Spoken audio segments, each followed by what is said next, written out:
Okey, Assalamualaikum dan salam sejahtera.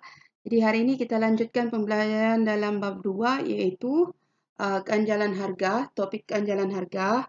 Okey, dalam topik ganjalan harga ni kita akan pecahkan kepada 5 bahagian. Ya, yang pertama sekali, bahagian pertama ialah ganjalan harga permintaan.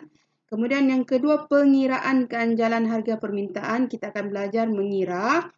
Okey, yang ketiga, ganjalan harga permintaan anjal dan tak anjal. Dan yang keempat, penentu keanjalan harga permintaan. Dan yang kelima, perhubungan antara keanjalan harga permintaan dengan jumlah hasil. Okey, ada 5 bahagian dalam keanjalan harga. Okey, jadi untuk yang pertama ni, kita akan lihat keanjalan harga permintaan. Ya, keanjalan harga permintaan. Okey, jadi mengikut hukum permintaan, apabila harga suatu barang meningkat, apabila harga suatu barang meningkat, macam ini, jadi kuantiti yang diminta terhadap barang tersebut akan berkurang. Dan apabila harga pula turun ataupun jatuh, kuantiti akan meningkat. Jadi sebab itu hukum permintaan ni hubungannya adalah negatif, ya, ataupun songsang. Kenapa? Sebab hubungan antara harga dengan kuantiti ini, kamu boleh lihat sini ya. Harga naik, kuantiti turun. Harga turun pula, kuantiti naik. Jadi hubungannya adalah songsang. Jadi apa yang kita mau belajar dalam ganjalan harga permintaan ini, konsepnya ni, ialah mengukur peratus perubahan dalam kuantiti diminta kesan daripada peratus perubahan harga barang itu sendiri dengan andaian ceteris paribus. Ceteris paribus ni maksudnya faktor-faktor lain tidak berubah. Yang berubah hanya disebabkan oleh harga barang itu sendiri, ya. Harga barang itu sendiri. Harga barang itu sahaja yang berubah. Berubah ni maksudnya naik ataupun turun. Antara dua sahaja. Ya. Jadi maksudnya di sini kuantiti itu berubah disebabkan oleh harga. Tapi yang kita mau tahu ialah berapa banyak perubahan harga itu menyebabkan perubahan kuantiti. Ya, kita mau tahu berapa banyak peratus perubahan kuantiti, ya, disebabkan oleh perubahan harga. Bukan kuantiti yang mengubah harga, tetapi harga yang mengubah kuantiti. Okey, jadi kalau kita lihat di sini, ini adalah formula, ya. Formula untuk mengira keanjalan. Okey, formula untuk mengira keanjalan. Ya. Jadi formulanya ini seperti yang kamu nampak di sini, ya. Keanjalan harga permintaan kita letak sebagai ED, ya. ED itu dalam perkataan bahasa Inggeris iaitu elasticity. Itu ialah elasticity dan D pula adalah demand. Elasticity demand. Demand itu permintaan, elasticity itu ialah keanjalan, ya. D itu ialah demand permintaan. Okey. Formulanya ialah peratus perubahan kuantiti ni bahagi peratus perubahan harga. Jadi untuk mencari peratus perubahan kuantiti ini, ya, Q1 tolak Q0 bahagi Q0. Ataupun kita sebut sebagai Q1 ini ialah kuantiti baru tolak kuantiti asal bahagi kuantiti asal darab 100. Dia punya kesimpulan begini. Q1 tolak Q0 bahagi Q0 darab 100. Kemudian untuk harga, peratus perubahan harga pula sama juga. Harga baru tolak harga asal bahagi harga asal. Harga baru harga asal, ya. Ringkasannya begini. P1 tolak P0 bahagi P0 darab 100. Jadi maksudnya kita sudah tahu ini apa, ya, peratus perubahan kuantiti. Manakala yang ini pula ialah peratus perubahan harga. Ya. Oke, boleh paham ya setakat itu? Oke, kelas. Jadi kita teruskan dengan menjawab contoh soalan. Oke, pengiraan ini kita mesti teruskan dengan contoh soalan terus ya. Supaya kamu tahu macam mana jalan pengiraan untuk mengira keanjalan harga permintaan. Oke, soalannya hitung nilai keanjalan harga permintaan. Ya, maksudnya ID lah. Oke. Bagi beras, apabila harga beras meningkat dari RM5 kepada RM6 dan kuantiti permintaan turun dari 20 kepada 18 kg. Okay. Jadi, yang pertama sekali, bila dapat soalan, pastikan kamu tulis dahulu dia punya formula. ID sama dengan peratus perubahan kuantiti bahagi peratus perubahan harga. Okey, jadi langkah yang pertama, kita cari dahulu peratus perubahan kuantiti. Okey, peratus perubahan kuantiti. Masih ingat yang tadi itu? Kita coba tukar warna ya.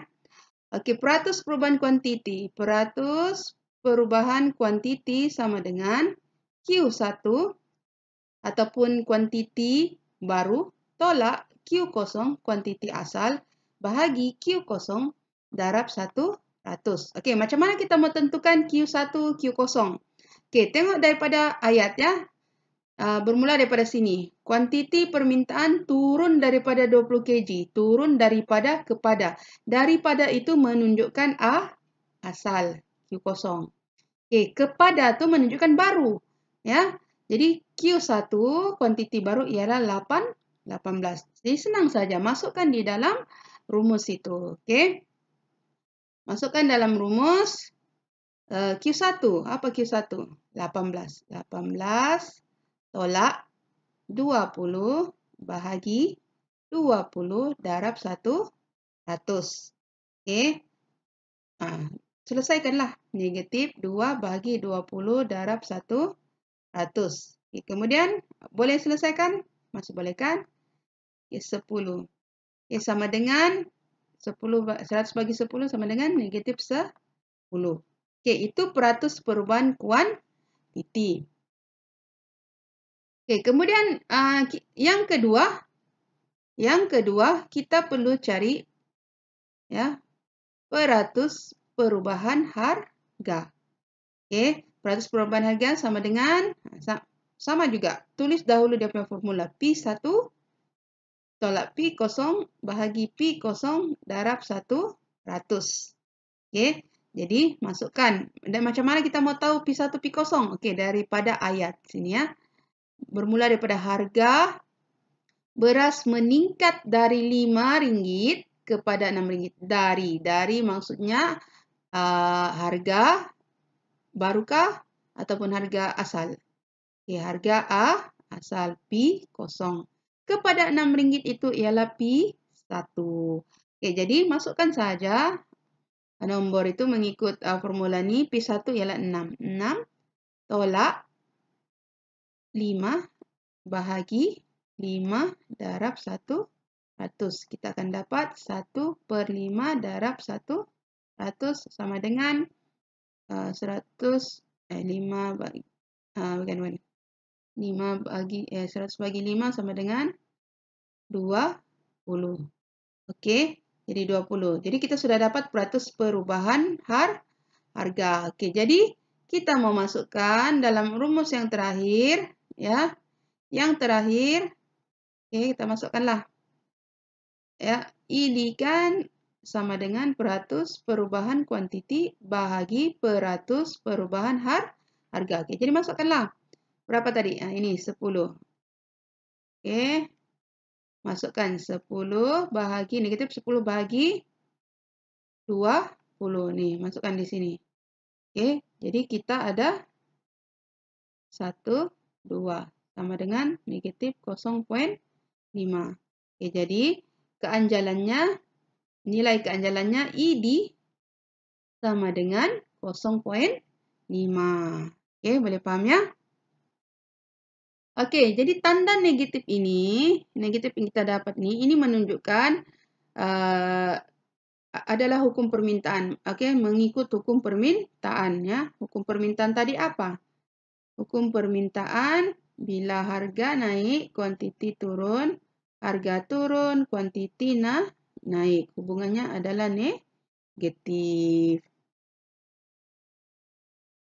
Okey, sebenarnya daripada cara tadi itu, kita juga ada satu cara lagi pengiraan. Ya, pengiraan mengira keanjalan ini menggunakan formula yang sama, cuma diubah suai sedikit. Ya, ubah suai sedikit. Okey, ubah suai itu untuk menyenangkan kita lah. Okey, ED, formulanya ED. Sebenarnya formula ini berasal dari formula yang sebelum ini juga, cuma kita permudahkan. ED sama dengan Q1 tolak Q0 bahagi Q0 darab di sini.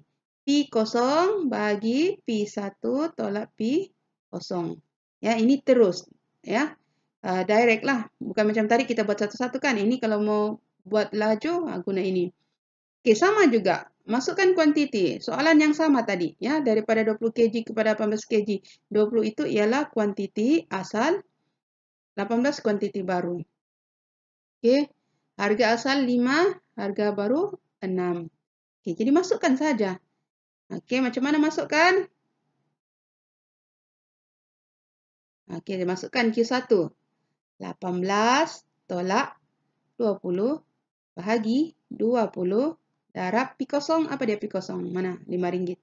5 sama dengan P1, 6 tolak 5. Tiada sudah yang 100 itu ya. Okey, sama dengan 18 tolak 20. Negatif 2 bahagi 20 darab 5 bahagi 6 tolak 5, 1. Okey, boleh kecilkan pecahan. 2 darab 1, 2 darab 10. Jadi kita ada negatif 5/10. Okey, negatif ED sama dengan negatif 5/10. Ya, 1, 2. Jadi sama juga negatif 0,5. Ya, jawapannya tetap sama. Ya, cuma yang ini jalan yang kedua. Ya, maksudnya di sini soalan menggunakan formula ini sebenarnya dia boleh menjawab pelbagai jenis soalan. Dia luas. Bukan macam tadi, ya, yang formula tadi itu. Okey, dia terhad, ya, mengikut bentuk soalan. Jadi kita akan try ataupun cuba bentuk-bentuk soalan yang ada dalam buku kerja kamu.